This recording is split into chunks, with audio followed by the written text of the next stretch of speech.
House Democrats are reviving the For the People Act, claiming the bill is aimed at fighting voter suppression, dark money, and gerrymandering. But critics are panning it as a Democratic power grab. Joining us now to take a closer look, Florida Congressman Greg Steube. Congressman, Republicans say this would ensure Democratic control of the federal government for years to come. Break down how.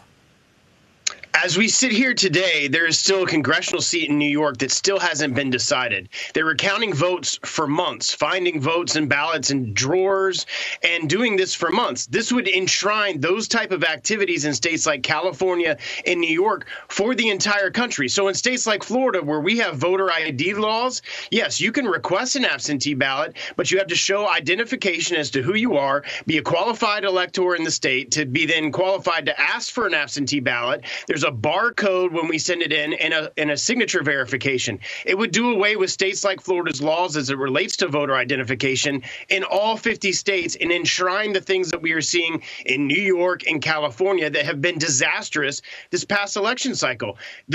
Right now, people don't have integrity and people don't have faith in the integrity of their elections process because of all the things we saw in states that allowed for non-voter IDs of absentee and mail-in ballots. It would enshrine this nationwide. It would be a horrible thing for our country, and people wouldn't know that the votes were actually true and accurate because we wouldn't know who would be sending in these mail-in ballots. The thing that caught my eye is that this bill would prohibit punishing people from who were registered in a state where they shouldn't be registered. So does that mean that if I register to vote in New York, New Jersey, Oklahoma, Florida, I'd get a pass?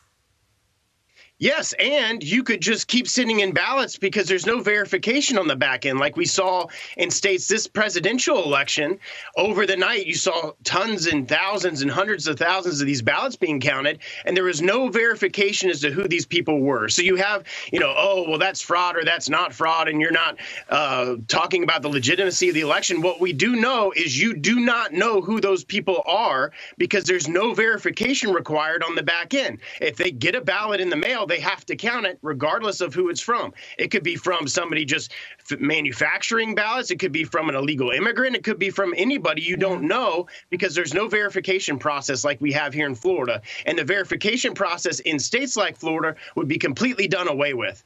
Meantime, Congressman, the House Oversight GOP, of which you are a member, says any FBI probe into Parler's role in the Capitol riot needs to include Facebook and Twitter. All this after Democrat Carolyn Maloney singled out Parler. Can any type of probe be fair if it doesn't look at social media as a whole?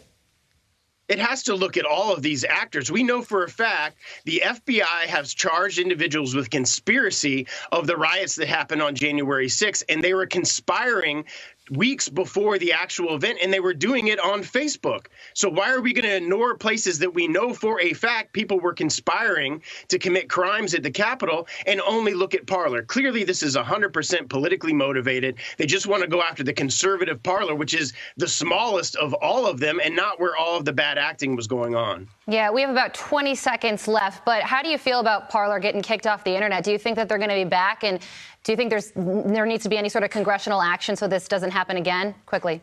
Again, we have big tech using their influence and their ability to censor conservatives and now censoring conservative sites like Parler. Yeah. That cannot happen in America. It cannot happen in a country that believes in the First Amendment. All right. Congressman Steube, thank you so much for joining us. I wish I were in Florida with you. It's a much better background than any of our other guests today. That's what I was just about to say.